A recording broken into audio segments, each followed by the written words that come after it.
Welcome to the Linen Suit and Plastic Tie podcast.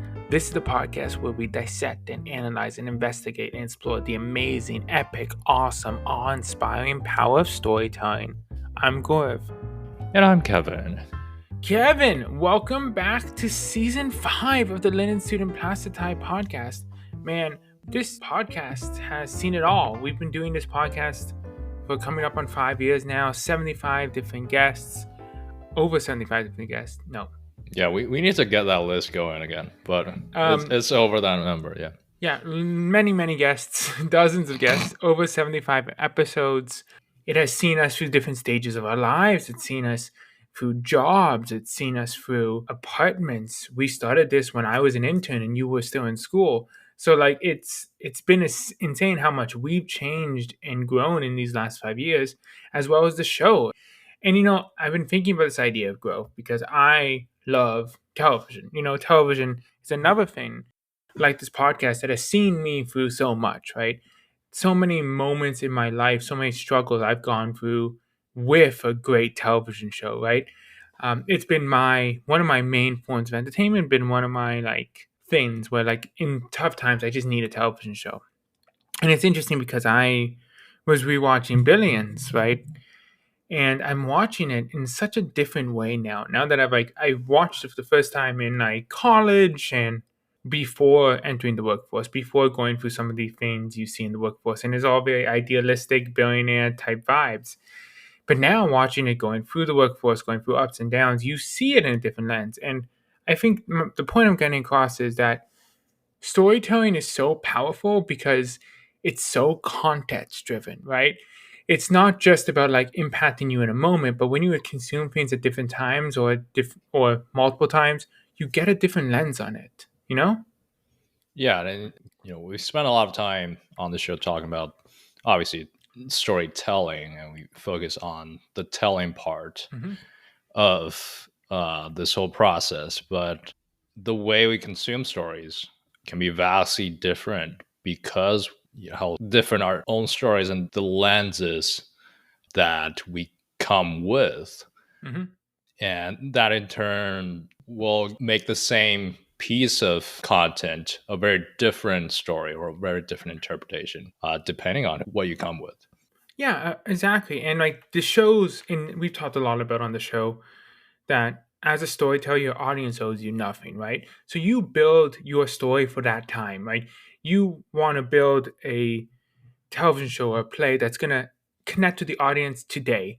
And hopefully it connects on enough core thematic human elements that it would go for years and years. Like there are iconic books. Like I said, last year I read Frankenstein for the first time.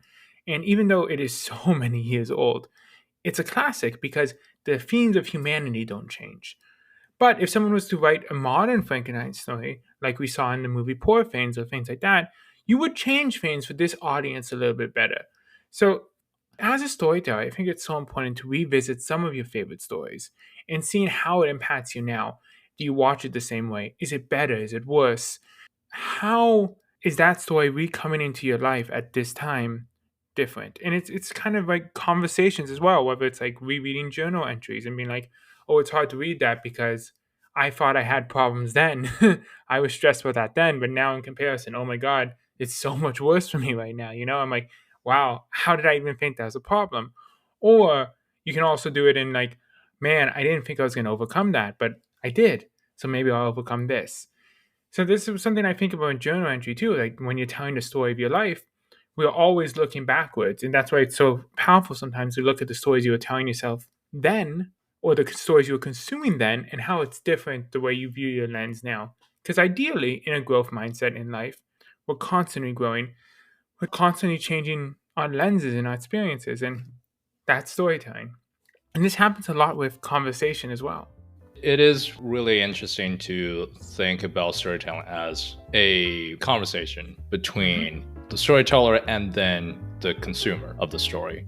And so, for our grand opening of season 5, we are going to premiere with an amazing storyteller, Alison Woodbrooks, a professor at Harvard Business School, well known for a fantastic MBA class she's been teaching about talking. You heard that right, talking. All the ins and outs of having a conversation, the parts of the conversation that stresses us out, and how to become better at it. And she is coming out with her new book, also called Talk, on those very topics. I definitely think I got a lot smarter from reading about Alison's work. And today we're going to talk to Alison a bit about her story, her insights. Let's get into it. Hello, how do you do? Sit down, gather around. We've got stories about stories that'll mix you a drink of wonder and mystique. Cause life can be dry, better dressed for the times with the linen suit and plastic tie. Linen suit and plastic tie. Now here's Goriv and Kevin. Alison Wood-Brooks, welcome to the show. Can you tell us a little bit about yourself? What is your story? Oh my gosh, what a terrifyingly open-ended question there, Kevin. Exactly. I'm really happy to be here. Thank you for having me. I am a professor at the Harvard Business School, where I have been doing behavioral science. I'm a scientist and studying people. I've been at HBS for 12 years, but I've been a scientist for almost 20. And I invented a course there called Talk, which is all about the science and art of conversation. And at some point I realized like not everyone's going to be able to take this course, and let's try and write it down in a book so that everybody can get their hands on it. Before this professional journey and this discovery of conversation, though, I was just a human being like everybody else. And I had a unique life in maybe one sense because I'm an identical twin. And my therapist has recently pointed out to me that it's maybe not surprising that I ended up studying human to human interaction, because it's almost like I'm trying to help other people find the tight-knit shared reality and closeness and mutual understanding that I have with my twin sister. That's amazing. Thank you for answering our open-ended question. We start, I told Kevin before this, we're going to get so meta with this. But we start every episode with that question, what's your story? Because it's such a terrible question. And the point is, it's very broad, it's very grounding. We take this idea of storytelling as a pretty big image, right? Initially, when we started the show, it was about business. It was about business storytelling. It's about interviewing. It's like, what are the 5 things you can say, whatever. But very quickly on, we had a psychologist on the show, and we started talking about internal storytelling. And it was this idea, like conversation, storytelling is so broad. So we asked this question to kind of hear what people define storytelling is for themselves, and then we mine from that. Something I wanted to ask you about is because Kevin and I have debated this question a lot about starting so big and kind of skipping the small talk, and I know small talk's a very big part of your book. How would you give us advice right off the bat? How would you approach this? Can you start a conversation so intense, or what's the purpose of small talk? Well, that question that you asked is both, it's intense because it's personal, right? You're asking someone to tell you the story of themselves. So that's going to help you move away from small talk quite quickly if somebody is willing to give you a real vulnerable answer of like, well, I'm sure it's an interesting litmus test if you're asking that same question to all of your guests. Like some people must answer that very, very differently. Many people would stick to professional stuff, or some people would share details of their life. I mean, it's a cool question. Technically, it is a small talk topic because it's a topic that you can ask anybody. It's not inherently personalized. In my course and in the book, we talk about this topic pyramid where there's 3 layers. And at the base layer are small talk topics, which are like any topic that you could ask anybody without any prior knowledge of who they are or what they like. The mistake is not small talk in general, but staying there too long. What I love about this question that you asked is that because it's inherently asking for personal information, it's going to help you climb the topic pyramid to the second level, which is tailored talk. And to get there, it requires you to get a little more personal, either through disclosure of like, let me tell you about myself, or by you telling me more about yourselves. Or it doesn't have to be about disclosure at all. It can also just be like, let's find topics that we all find interesting and exciting. So the question of like, is that a good question? You see people debating this online all the time, like what makes a good question? I'm a little bit less interested in what makes a good question and more interested in like, where does it take you? Where do you go next? You could start with a real crap question, but if you ask an amazing follow-up question, or you get excited about some nugget of something that it happens in their answer, then the conversation can get really good. The top tier of the pyramid, by the way, this topic pyramid, is deep talk. And I think not every conversation is headed to be deep, and not every conversation needs to be deep. But when you're there, it's just sort of, you should appreciate it and maybe have a little bit of recognition of like, hey, we just did a really amazing human thing together. And then to characterize this question that you asked, I wouldn't even say that it's intense so much as it is very broad. It's very abstract. And so you might see guests sort of flailing about how to answer it. Our minds need concreteness. And so one way to answer that question, and you heard me do this, is to say, I'm going to share a little bit about my professional background, but I'm also going to share something personal. And like literally framing my answer that way helps bring concreteness for me in my mind of like, well, how much should I share and what should I say here? Otherwise, you can kind of get lost in the abstractness of it. Yeah, I mean, I think something interesting from your book, we loved your book, by the way, and we would get into it more. You take on elementary teachers by saying there are bad questions. This is a big debate Kevin and I actually recently had on a season 4 finale of like, what is something that's been ruined for you by doing this podcast? And I have a lower tolerance for bad questions. How would you define a good and bad question? I'm going to push you on this in a second, Gaurav, but I'm going to answer your question first. I think that there are lots of ways that questions can be bad. If they're if they're not fun or interesting for your partner to answer, that means it's not a good question. The goal is to get the ping-pongy back and forth exchange of ideas and energy going in a conversation. So if your question is hard for people to answer, or maybe even more importantly, if it's not fun or interesting to answer, you're going to lose that back and forth energy, which isn't necessarily about the question itself, but sometimes about the pattern of turn taking that comes after it. So often questions go wrong because they're too broad and abstract, and so it's hard to answer them. Other ways they can go wrong is like you're asking about a topic they're truly not interested in, or it's so far away from pursuing the goals that you actually want to achieve in the conversation that it's just like missed the mark. If you start asking me, like quizzing me about antique cars, I might tell you about my dad. My dad was a car guy. My brother's a car guy. I might tell you about what kind of cars I saw them working on. But I'm not that interested in antique cars. I don't have that much expertise. I'm not going to have that much interesting stuff to share. I will quickly turn the conversation back to you and be like, why did you ask that? What's your interest in cars? Why do you think that I would be interested in that? As a way to sort of salvage it. But at its core, that's probably not the best question to ask me because I don't have a ton of information or ideas or interest and energy to pursue that topic. So in the chapter on asking in the book, it's like less about asking bad questions and more about thinking about bad patterns of question asking that don't pursue the goals you're trying to achieve.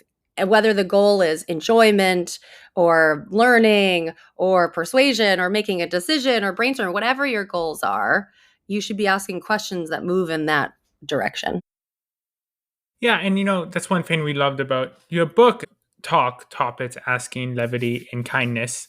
They're so intermingled, right? For example, like with asking questions, kindness really plays in because you talk a lot about this idea of how you're trying to serve the other person's goals in that experience, that interaction.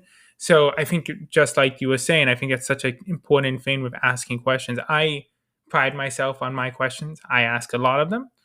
Gaurav, can I circle back to you? Can I ask you, when you guys had this debate of like what are what bad questions do you sort of protest? What do you think makes a bad question? I think it's actually funny because I had trouble articulating it, but then once we read your book, it's like, oh, that's what I was saying. Unprepared questions bother me in particular, when I'm at like panel events, or I'm listening to a live Q&A podcast. When we take a lot of pride in our questions, and something we do when we write them, and we're trying a new format this season, but something we do when we write them is like, can someone else ask this on a different podcast? Then we shouldn't. Right. So one thing that bothers me when I listen to people, like at panels, especially when they ask a question, I'm like, why would you ask this person that question? That bothers me. That's kind of stuck with me. Because it doesn't seem tailored to their expertise and their energy. Is that right? Yeah, I think that's it. And also it's kind of wasting everyone's time when you ask something that's completely out of nowhere, or it's like a pointed question where you have the answer already in your mind, at least you think you do. Like the gotcha questions we also talked about. Gotcha questions. I don't love yes or no questions, like things like that. Can I say something about yes or no questions? There's so many different ways to slice and dice question types. Closed versus open is an easy way to understand questions. Like closed questions are either yes or no, or you provide an option set of different answers that you could give. They're not great as launch pads to send you in a new and exciting direction. They're not great for lots of information exchange. Actually, asking open-ended question tends to elicit more than twice the word count from your partner compared to closed questions. However, they do serve an important purpose in a conversation, right? Like if I need to very quickly check to make sure that we're understanding each other, or I need to get context very quickly of like, hey, have you seen the movie We Live in Time with Florence Pugh and Andrew Garfield? Like if I need very quickly to know something about you, then that kind of closed question helps us as a stepping stone to a bigger question, which is like, well, I was sobbing on the plane last night while I was watching that. What movie has made you cry recently? So that first closed question of like, have you seen this movie? Yeah, it's not like going to get you to talk a lot about. You're just going to say yes or no, but it's a stepping stone to something else that can get better. And I think that's the way I want people to start thinking about conversation, is like, not necessarily is this question good or bad, but where does it lead? What comes after it? What purpose is it serving at that moment in the context of the whole conversation? Something I see you doing, and that you did in the book as well, is like you set up these really clean frameworks. Like this leads to this moves up the pyramid, this is on this quadrant. I'm wondering, how automatic has that become for you? Like, is it something where when you're in a conversation, you're thinking, oh, well, this is going to lead here, or this is going to move me up the pyramid? Or has it become pretty automatic in the way you converse with people? Oh, what a great question. It's very automatic for me. I've been studying this stuff and working on these frameworks for a long time, for a decade. So I thought a lot about it. I talk to people constantly. It's sort of become the lens that I have on the world. And so I'm constantly thinking about these frameworks. What I'm even more curious about is when I teach my MBA students these frameworks, how much is it becoming part of their lens on the world? Like, is it necessary to be the inventor of the frameworks, or is it enough to just read about them and try them and use them to also have it become part of your sort of repertoire? I think where I find it most useful, and my students have said similar things, is when you're in the midst of a conversation, it's not like I'm thinking actively a lot about, well, where are we on the conversational compass? Like, what goal am I pursuing right at this very instant? Or like, where have we been for most of the conversation on the topic pyramid? Like, how do we get to the top? But it does help me think about, before a conversation begins, when I'm alone and I have more cognitive space to actually reflect about, like, why am I having this meeting? Or like, why am I meeting up with my friend for dinner? What is the main goal? Or what are my top priorities? Or what topics should I raise with them that will help me achieve what we actually want to achieve? Even if the goal is just like, I want this to be a riot. I want to make them laugh as much as possible. I want to like learn everything I can about their childhood, or whatever your goals are. just think using these frameworks before the conversation and then sometimes after to reflect of like, well, did I achieve what I wanted to achieve? Where were we mostly on the pyramid? Did we linger too long in those small talk topics at the bottom? Is that why things felt a little stale? So just, I think these tools are very helpful as sort of reflection mechanisms to make sense out of the vast ocean of complexity that we confront during our conversations. But it's not like I'm thinking about them super actively while it's happening. There's too much else going on.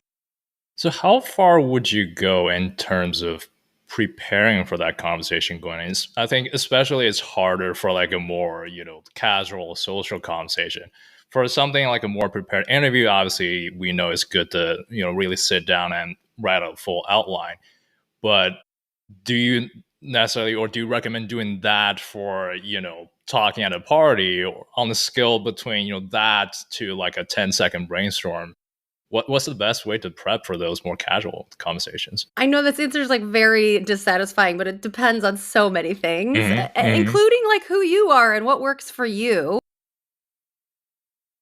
It's so funny. Let me give you an example. When I'm teaching a class session, it's an hour and a half, and it is like massively more complicated than it appears to oversee. At HBS, we use the case method or case discussion. So it's like a huge conversation that you're moderating between 90 different people.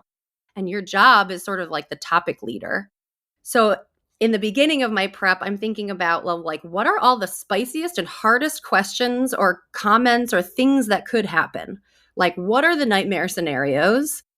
Let me attack those directly. Let me like craft out my thoughts of like, what would I say if somebody said, well, I think you're being racist, or like, well, I think they're showing gender bias and I'm really offended, or I think they're right. Like if something really makes you feel scared or nervous, whether it's in a job interview, anywhere, if you're whatever, high state, if you're negotiating, if something makes you feel scared that it's going to come up, instead of turning away from it and ruminating and worrying and like not sleeping well, you can actually just like write it down and actually write down your answer, like, and then practice saying it out loud.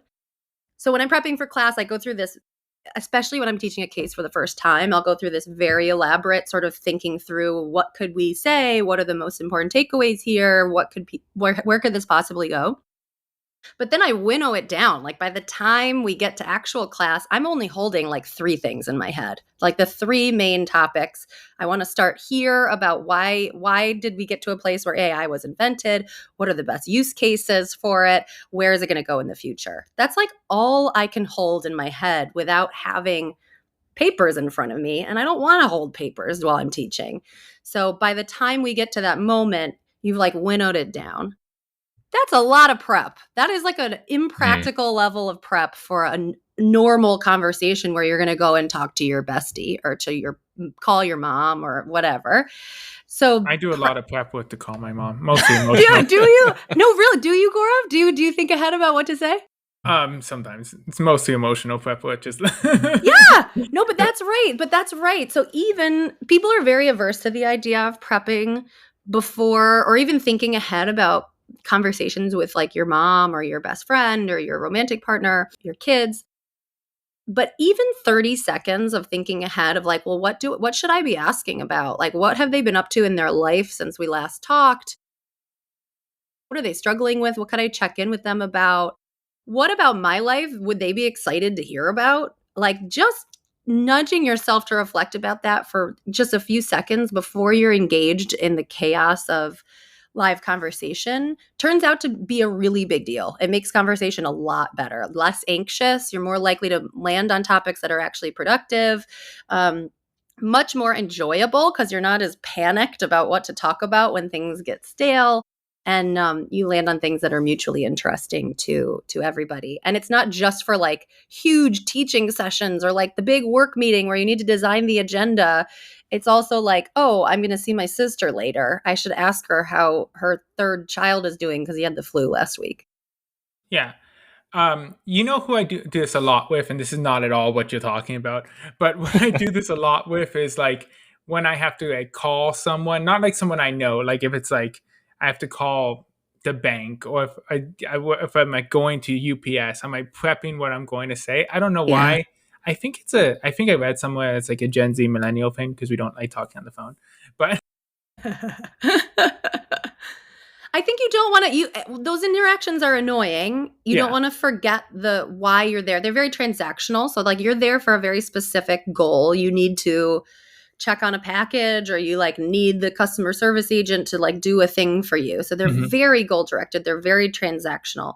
Often they're annoying and can get hostile. You don't want to sit and wait on a phone call with a customer service person for 30 minutes and then not get what you called for. So making sure you have clarity of mission and that you're like emotionally prepared for this becoming a little bit confrontational, that's really important. Otherwise, those negative things are going to happen and then you're going to be pissed. Yeah, and I think something important you said here is that this idea of it can only take a few seconds sometimes just to think about this. I think that was the biggest fear of it from like reading the book and being like, oh no, it's another thing I have to do now. I have to prep for everything. I have to start keeping lists because I get really obsessive over things. Like we just started Duolingo as like my book club group, and I'm really obsessive over it. And Kevin hasn't done any of it. It's really annoying actually, but I get really obsessed with things. So I'm like reading this, getting anxious, like, okay, now to be a good human, I have to keep these lists. But what you're saying is kind of like, it doesn't have to be that intense. It's more just like a little bit of forethought. Yeah, even like 10, 15 seconds of thinking ahead of like, oh, I care about this person, so therefore I should think about what we need to talk about and what would be most rewarding for them, right? Like we need to remind ourselves to not just talk about ourselves and our needs like all the time, because that's what human nature drives us to do. If we don't think ahead at all, you're just going to like vent about the most recent thing you're mad about, which is like probably not that fun or productive. Sometimes maybe. Yeah, maybe. Yeah. On the point of something we've been talking about right from the start is we're going very meta, obviously, with this conversation, us being podcast hosts. And this is me exposing myself now. I get so worried, and it just happened to me just now. I get so worried about what's up next. What's the next thing I should talk about? What's the next thing I should ask? Yeah. To keep the conversation going, to move forward, that I just stop listening to the other person. Yeah. What is wrong with me? How do we fix that? Kevin, there's nothing wrong with you. I think that many people do that. Mm-hmm. And sometimes it's because you're anxious and you want to be ready and you're like terrified of silence and you feel a sense of duty that it's like on you to guide where it goes next. So these are all like very virtuous, kind things that are like anxiety driven. For other people, sometimes it's like they're just truly disinterested in their partner and they're like, how do I get out of this? How do I take us somewhere else? So that's the sort of more selfish version of it. Here's the thing. Here's one idea that can make you maybe less anxious, less panicked, less ruminating about where you're going next. Mm-hmm. You can always ask a follow-up question. So like, even if you don't know where to go next, you don't actually need to say or know anything to be a great conversationalist. All you need to do is listen to what the other person is saying and then follow up on it. Say like, I hear you. What language are you learning on Duolingo? I'm dying to know, right? Like that doesn't require me to have thought ahead. It doesn't require me to have anything interesting or informed to say about learning languages. It's just me saying, I listen to you, I care about you, and I want to know more. And that is always going to make a conversation great. It can also relieve that pressure that you put on yourself in your mind of like, well, where are we going next? What's the panic? Where can we go? What should we do next? Which is like a pretty significant creativity task that your mind is trying to do at the same time that you need to be like paying attention and listening to your partner. It's Italian, by the way. I lost the vote. Yep. Thank you so much for letting me know. Abbondanza. I lost the vote. I really wanted to do Latin, but everyone's like, it's a dead language. And I'm like, sounds so fun, but whatever. I lost the vote. Is Latin even... Okay, I'm going to sound so uninformed. Can you speak Latin? Is it just a written language? I don't think anyone speaks it. You can. Yeah. I guess people sing it if you're, study opera. I just know that one line in The West Wing that Martin Sheen does in Latin. And I was like, gotta learn Latin. Is that in the same episode? Is that in the two churches episode that Yes, at the yes, the two yeah. cathedrals. Two The two cathedrals. cathedrals. Yep. Yeah. What an episode. Isn't that Yeah. considered the best episode in like television history? It's definitely up there. It's one of the best monologues I've ever seen. Is the whole thing Incredible. he does in Latin. Yeah. But I did want to ask a follow up too, because I think about, it's interesting because I think about the other way more. Like Kevin's a big planner, and then I deal with a lot of anxiety, so I'm a big ruminator. How do you how do you see this with your students, where um, they kind of high anxiety students kind of obsess over something they had said, right? How do you deal with that? Because I do it all the time. I see my sisters do it all the time, where it's like obsessing over something innocuous you had said or not said, or in that moment that felt right, but now I'm like, oh, I should have done this. How do you deal with that in conversation? I want to start by acknowledging that you both shared something very lovely and personal with me, that Kevin is ruminating about what comes next in conversation and Gaurav is ruminating about what's already happened. You are not alone. Most people feel both of these ways a lot of the time. And I hope that the book brings you some comfort to realize, like, conversation is very messy. The idea, I think we put a lot of pressure on ourselves to be perfect, or like to always know what to say next, or like, oh God, there were so many awkward moments, or like, I shouldn't have said that thing, or I forgot to bring up this thing. During, after, there's all kinds of rumination. But when you look under the hood of conversation, it's remarkably complex. It's a coordination game that actually is impossible to solve. So of course it's going to look less like a tidy movie script and more like a train wreck. And so, like, embracing that reality, learning that that's what's happening under the hood, I hope brings a lot of people comfort. Because even the best communicators, like, of course, we make tons of mistakes, and conversation gets really good when you realize that's normal. You find grace for yourself in those moments, and you're able to give grace to other people. Like, of course they're going to ask the wrong question or a super abstract question, but if you're willing to roll with them with it and make it good, that's when conversation gets really good. That's when you can build trust. That's when you can break things and then repair them, and all of the good things.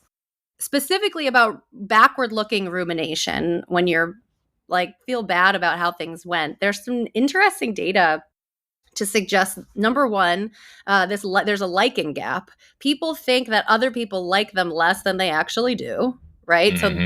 So you should have confidence. On average, people like you more than you think after a conversation has ended. This has been shown robustly across one-on-one conversations and groups everywhere. We're under optimistic about how much people have liked us based on our interactions. There's also really nice research that you're better at talking than you think. So unlike in most behavioral science, it shows an above average effect where people rate themselves as better at tasks like driving and walking and reading compared to like everyone else in the world. You're like a little overconfident. The opposite is true for conversation. In fact, it's the only task that people show a below average effect, where you think you're worse than the average person because predictably tons of stuff goes wrong and you feel like it's your fault as a conversation unfolds. So both of those things should bring everyone comfort. It's like, people like you more than you think. You're already doing a better job than you think you're doing. There's always going to be problems. And the key is sort of embracing the messiness of it, working to always repair and work towards a nice shared reality, shared understanding, and just like persisting, right? Like continuing to do your best. The other thing that's like hard to accept as a chronic ruminator, you don't know what the other person thought about the interaction. So like the moment that you were like, oh, I can't believe I said that thing, or like, oh no, I forgot to ask this so important question, they're going to be so mad at me. No, they're not. They don't know what you could have asked and didn't ask. Or like, if you ask the other person what was the most awkward moment in the conversation, it is almost with 100% certainty going to be something other than the moment that you're ruminating about. Conversation is a very wicked feedback environment where you can't learn how things would have gone that you didn't choose to say and do. And even the things you did choose to say and do, people don't give you feedback of like, oh, I loved that joke, or like, I love that you're smiling all the time, or I really hate that you asked that question at the beginning. Like, we're just not unable to give continuous feedback like that to each other. So we often like ruminate about the wrong things. See, and this is really where we get into storytelling, right? It's this idea that internal storytelling is a big part of the show because these are the stories we're telling ourselves, right? Oh, they don't like me. Oh, I shouldn't have said that. Oh, that was a bad joke. Oh, I forgot his birthday. Right? These are the stories you're telling yourself that's competing with the conversation game. Well, and it holds you back, just like Kevin was saying, it holds you back from being able to really listen to, pay attention to the other person and really figure out what they need. Because your brain is so busy ruminating and feeling bad and focusing on yourself and all of your, deficiencies, when really this intense focus on the other person is necessary and ideal for good conversation. Yeah, it's that idea of also like it's not always about you. Yeah, And exactly. which is a tenet to so many different things when it comes to just how we think stories we tell ourselves. And I also remember one really interesting story that stuck with me from the kindness section was you getting a question from one of your EMBA students about, whether this lecture was going to be worth his time. Yeah. And turns out he didn't necessarily come with a malicious intent with that question. It was more relevant to his personal condition at the time. And I thought that was just a really interesting, powerful story. And I was bringing my own frame to that moment, right? I was Mm, very early in my faculty career. It was, I think, the first session I had ever taught in an executive education classroom. I was like 27, a woman, in this room full of international male students who are probably, between 50 and 60. I mm, know that I'm not what they're expecting to see leading a class like this. I'm bringing in all this fear and rumination and anxiety about imposter syndrome and all of this stuff. So when someone comes up and says to me, "Is it worth my time to stay here?" My assumption is like, "Oh, like he thinks it's going to be bad." It's like mm, confirming my fear, the fear that I brought into the room, when in fact it had nothing to do with me. It had nothing to do with my gender and my experience or what the quality of the class. It turns out the guy was like very ill and he had to choose sessions to attend and not attend. He probably could have explained that better in the moment, right? mm. Conversation's a two-way street, but Yeah. still, imagine if I had been like, "How dare you? How dare you come in here and think that you're not going to like this session? I think you're biased. I'm so angry," right? That would have been highly inappropriate. It would have been ruined my mindset for the rest of the class. And really made me like my job less, probably. So there are all of these sort of downstream consequences of reacting in a sort of defensive way, and it was such a poignant reminder that you just don't know. It's impossible to know what's in Hmm. other people's minds until you ask them directly. I mean, I think this is such an important part of kindness too in your book and in life. Your book is so oriented on the kind thing to do in conversation is help the other person, help them achieve their goals, see how you can provide value. But it's also being kind to yourself, in these Yeah. conversations in your mind and being like, I'm doing my best too. We're all just doing our best. Yeah. I wish if I could go back in time to that moment, I wish I could say like, "Allison, you're doing great. Like you don't need to bring your anxiety to these people. Mm. Just do your best. Like it's amazing that you're here and you're doing a good job." And I wish I could say that to everybody, right? Like that's so that it would help reduce their anxiety and their defensiveness that you bring to every conversation.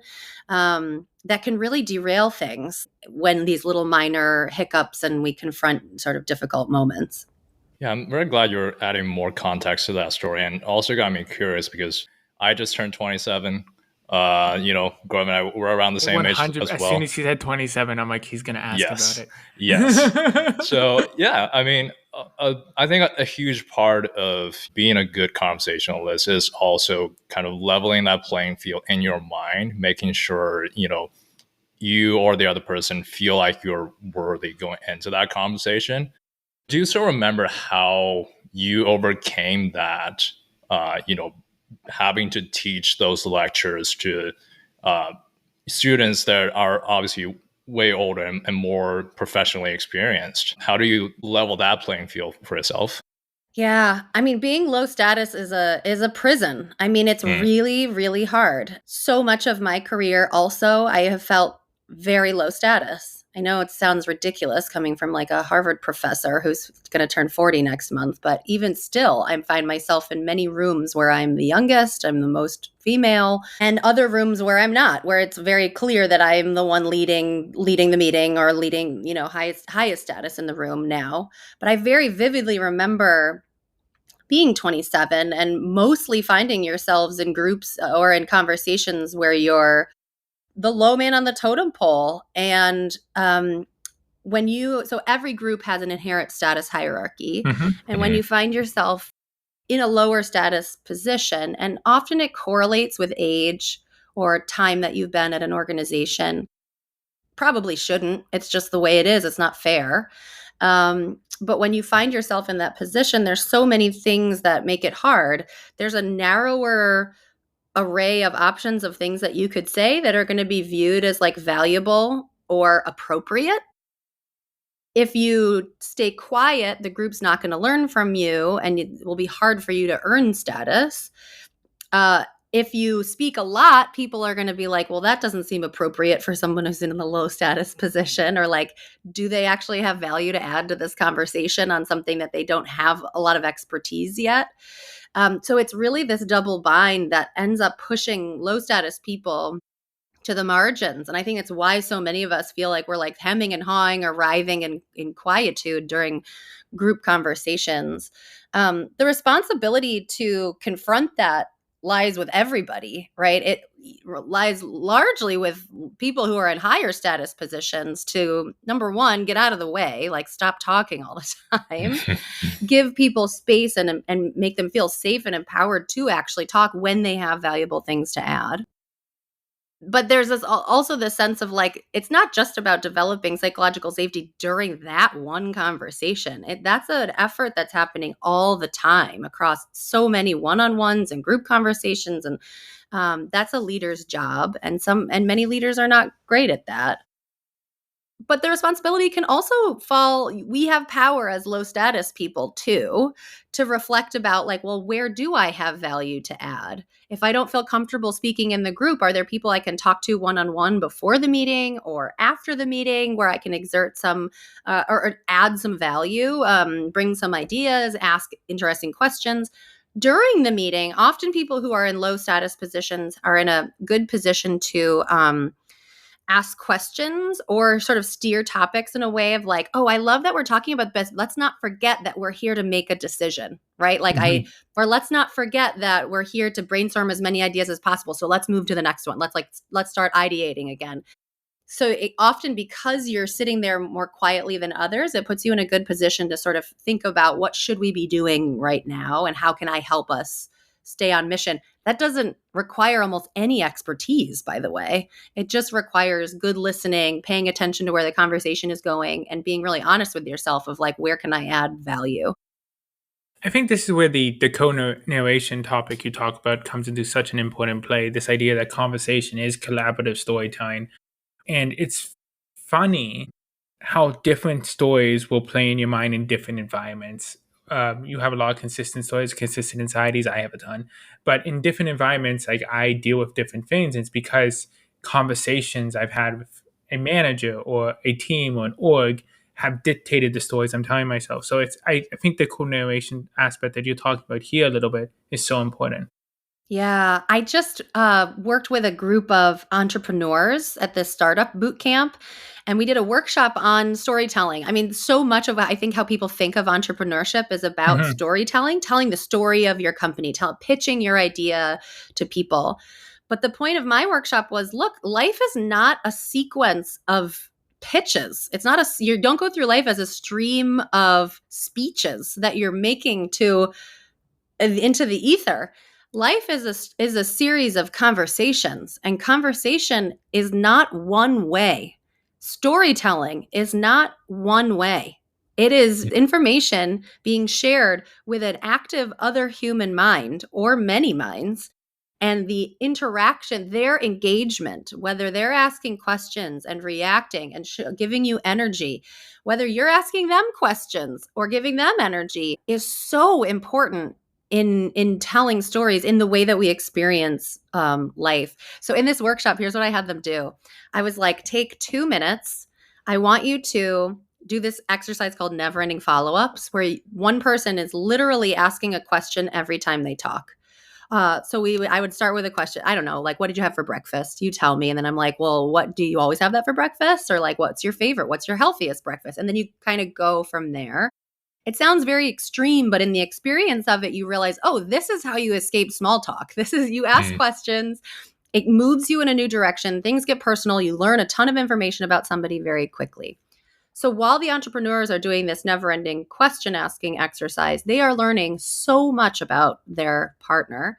And I forbid them from making it about themselves. I forbid them from like pitching their story to this person. It is really, for those 2 minutes, focus on the other person. Then part 2, now you've got 30 seconds to tell your story to this person and get them to do even one useful thing for your company.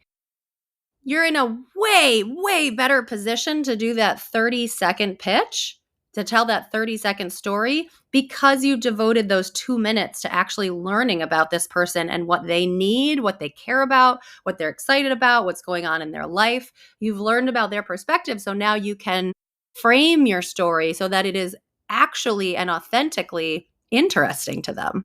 I love that idea you just brought up of, storytelling not being one way. I think with our show, at least for me, sometimes we focus so much on like the telling part of the story, right? How you, as the one who has the story to tell, is going to deliver that to your audience.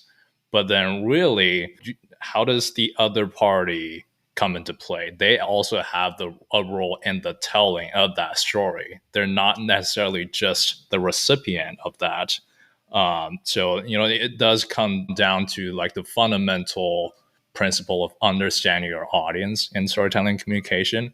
But I love this kind of reframing of our think of how to tell a story. And it's not just understanding your audience. It's like you proactively need to seek out, learn about your audience, right? Like that conversation opens that opportunity for you to ask, like, what is in your mind? What do you care about? Tell me everything, so that I can come to a place of understanding about your mind, so that I can tell you about my perspective in a way that's actually interesting to you.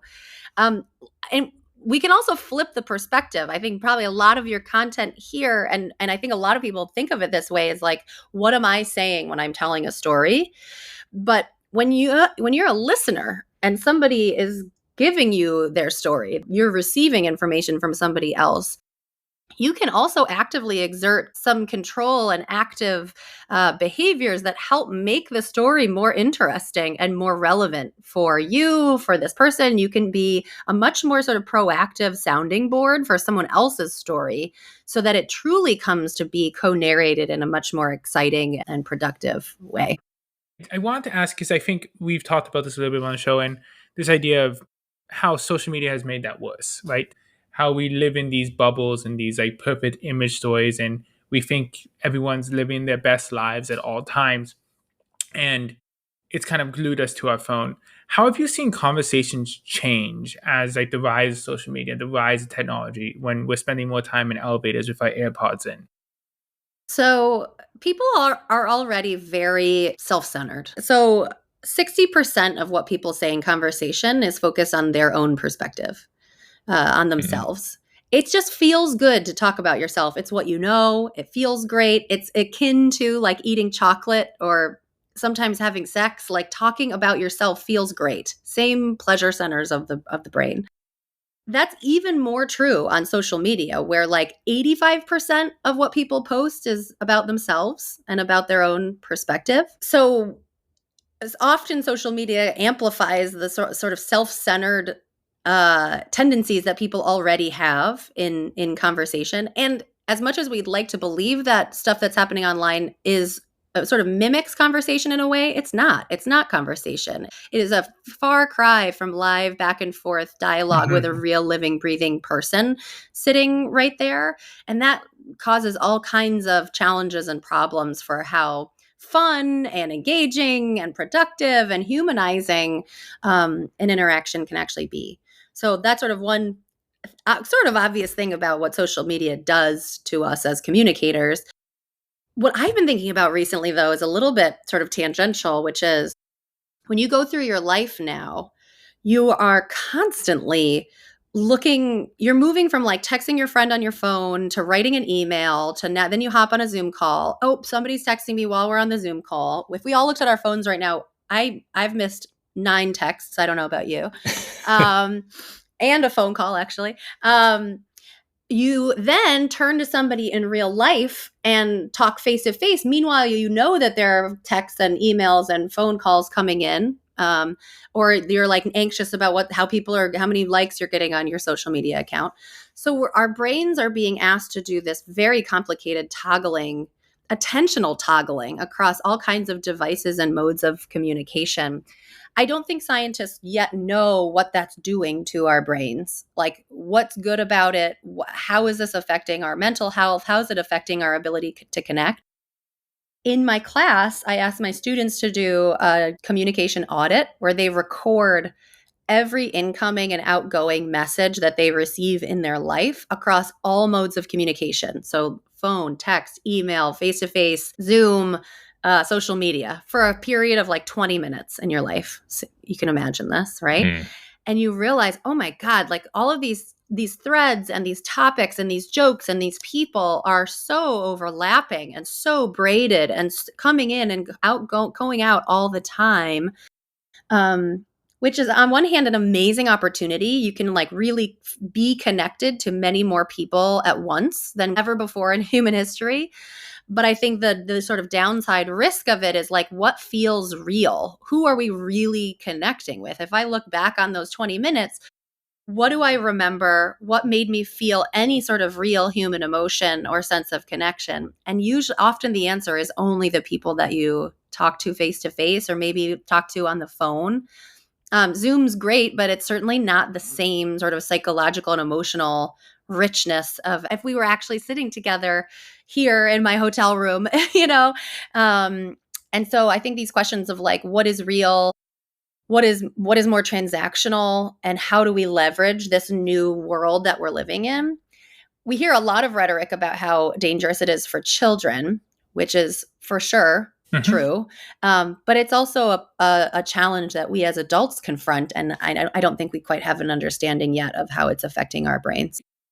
I think one of the things I struggle with storytelling and conversation is that, we're constantly seeing the media we're seeing is so tailored. Like whether it's a television show where everything's scripted, or it's social media where everything's carefully analyzed, and now emails that are being ran through AI edits.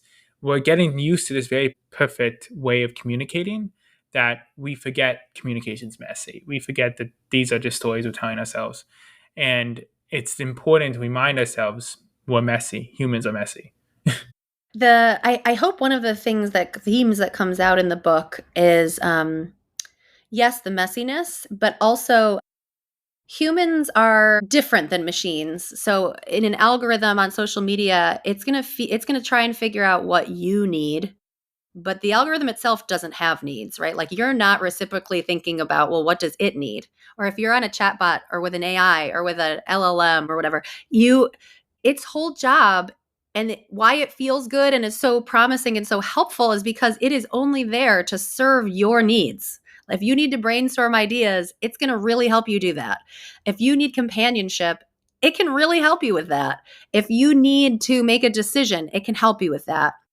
That's not what human to human interaction is. When humans interact with each other, both people have needs. And we're constantly trying to coordinate and figure out like what does the other person need? And am I giving them anything of what they need? Am I bringing any value to them? Are they bringing value to me? When you're interacting with like an AI chatbot, we're not thinking about its needs at all because it doesn't have needs. It doesn't have sincere desires. And that's a very, very important distinction. as we start to wrap things up, because cognitive time, I wanted to ask you kind of a question you asked us earlier. You asked us, has doing this podcast made us better storytellers? So I want to ask you, has writing this book made you a better conversationalist, even though X decade and a half, whatever, of teaching this? Have you become better at conversations through this book? What a nice question. I think two things. One is that it's made me less anxious about conversation before they happen. I almost never feel anxious anymore, even in really high stakes situations. Really, like I just feel more confident and excited to connect with people because I know that it's going to be messy and we're going to like do weird stuff, and that's okay. It's all great. And there's like no hard thing that they could ask me or say that will make me mad and we're going to yell at each other, right? Like there's just the threats that I think a lot of us worry about kind of melt away when you have a better understanding of how it all works. And then the second piece I think is I feel more grateful. I feel more grateful for people's time. I feel more grateful for when anything goes well. Like if you ask even one good question, you laugh together a couple times when you're together. If you feel a sense of connection with anyone at any point because you were able to talk to them and find any sort of magical moment, that's such a huge win. And a lot of people aren't finding those wins. Like 30% of adults have fewer than two friends now. Hmm. So 2/3 of adults report feeling lonely every day. And so I think studying this stuff and learning all of these nitty-gritty details about how conversation works just makes me feel truly very grateful in the moments when it goes right.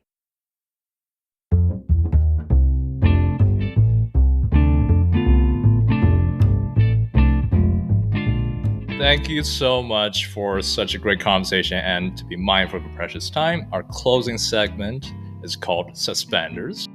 This is where we ask you a fun random question that can really be about anything, and feel free to give us any answer you feel like. Question of the day is, what has excited you recently? It's my Go ahead. I stole this question from you. I was going to say that's my favorite. That's my favorite question. What's exciting me? I have one of the biggest weeks of my life coming up. I get to go and talk about my book that I worked on for 15 years. I get to go talk about it with so many hundreds of people and the people that I love. And I'm so hopeful and excited that it lands with people and that it's helpful to them in their lives. And I'm really excited to see what comes next, right? A book isn't, you don't just write a book for a book. You write a book so that it leads to even more exciting and wonderful things. And so I'm really excited to see what's coming next for Talk and for me. Well, we loved it. Highly recommend anyone listen to it or read it. It's a great book. We really appreciate you taking the time. Thank you so much, guys. It's been such a delight. Alison. You keep going. You're fabulous.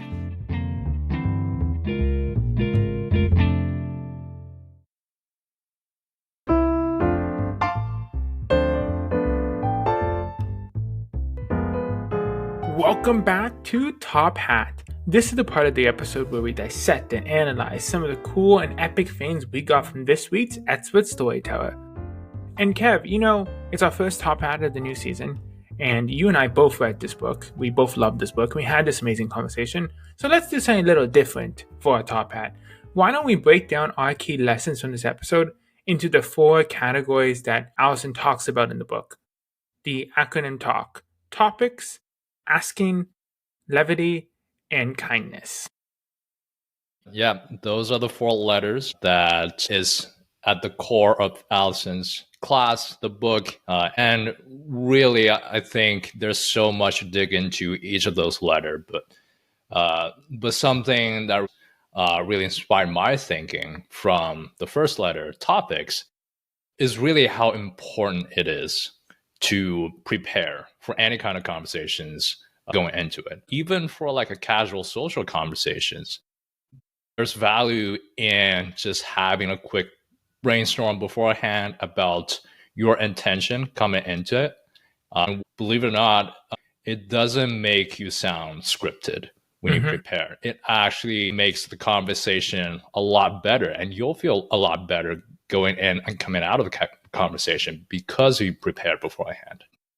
I think something really crucial she talked about this element of storytelling is that just because you prep those stories, just because you prep those topics, doesn't mean you have to talk about them. It might just open up your mind to have things just in case you get stuck, or just have you thinking about the conversation a little bit more in depth before you go in. And with storytelling, that's so important, right? Thinking about the audience. Yeah, and I think something that didn't make it into the 4 letters, but is an important rule, is actually the other way around, is listening. I spend so much time thinking about what I want to say next to drive the conversation forward that I forget to listen, forget to really actually pay attention to what the other person is actually saying, that I just zone out or I just fall out of the loop. Where really it's really important to actually listen, because it is through listening that you'll be able to know what to say next, that you can ask a follow-up question that'll keep the conversation going. And show that you're paying attention, that you're being curious. And I mean, that goes right into the next one, asking, right? Anytime you're trying to create something for the audience, anytime you're trying to engage them, ask them questions, figure out what their problem is, what their need is, and how you can tell a story or create something to solve it, right? Or just ask them to engage them, to bring them into the story. Right? Stand-up comics do this really well with audience work, where they're asking them questions, and it's still their style of comedy. They're still the storyteller, but by asking them questions, you're bringing them in. So I think this was a crucial part, is that you can never ask too many questions, apparently. According to Alison's work, it's really hard to ask too many questions, and often people aren't asking enough. And to be an effective storyteller, to understand your audience, the most important thing you can do is to ask questions. L for levity. I don't know, honestly. I think that was one of the sections where I read it, and I'm like, how does one be funny? How do you bring levity into a conversation? It's not one of those things where you can follow a rule book and be naturally funny, you know? Levity to me ties to entertaining, right? It doesn't matter what the conversation is. It doesn't matter what it's for. It could be at work. It can be a tough conversation. And yes, there are definitely times where levity is not appropriate. But more than you think, levity is. If you're having a tough conversation with someone and you want them to feel more supported, instead of just kind of hammering them, like, and making them feel more anxious and creating a culture and environment that can be really stressful and hard to deal with, inject some levity and make your joke, make them feel more comfortable, because you want to grow and work with them. This was actually one of the sections I felt most comfortable with at Kev, because one, I genuinely try to bring levity into situations, whether it's like a fun little email sign off or like in messages or what have you. Levity is really important to me, and I think it comes kind of natural to me. But I think one other thing is, I also read a kind of a sister book to this, Humor Seriously by Jennifer Acker and Naomi Baganos. You can always be a little bit more entertaining. You can always be a little bit funnier, right? Bringing happiness and optimism and levity to situations can make you a better leader and a more memorable person in general. Try to bring entertaining levity to it and push yourself to be a little bit more fun, you know? And that kind of brings us to the next one. K for kindness. Super important when you bring levity that you're doing it to make the other one feel more comfortable. Super important when you're prepping questions or prepping topics that you're trying to engage the other person. Super important when you're asking questions, you're genuinely interested. Because in all of those sections, if you don't bring kindness, you don't think of the other person, it's all going to feel stilted. The topics are going to feel superficial. Levity is going to feel corporate. And this is where the internal storytelling that we spend a lot of time talking about becomes crucial, because showing kindness means sometimes not making false assumptions, or not making assumptions at all about the person you're talking to. We went through a powerful example with Alison, that sometimes you don't know what your conversation partner is going through. And also kindness to show yourself, because the story you tell yourself about yourself can affect your status, your position in a conversation. A negative self-talk narrative might put yourself in a position where you don't feel like you're worthy of going into this conversation, and that might unnecessarily direct you away from having a great time, from maximizing the value you can get going into a conversation. Tell better stories to yourself, about yourself, and be kind to yourself. Be kind to your conversation partner as well. That is the season 5 premiere of the Linen Suit and Plastic Tie podcast. Go out and get Alison's book, think about the talk maxims, and ask yourself, how can I be a better storyteller in my everyday communication? And how does better storytelling make me better overall? If you like the show, make sure to subscribe and leave a comment wherever you listen. Let us know what you're thinking, how you want to see us get better. Follow us on Instagram and TikTok at LSPTpod, LinkedIn, Linen Suit and Plastic Tie. Thanks again, Alison, for bringing your wonderful story and insights to our show, and we will see you next time. Thank you. You're doing great. We'll see you next time.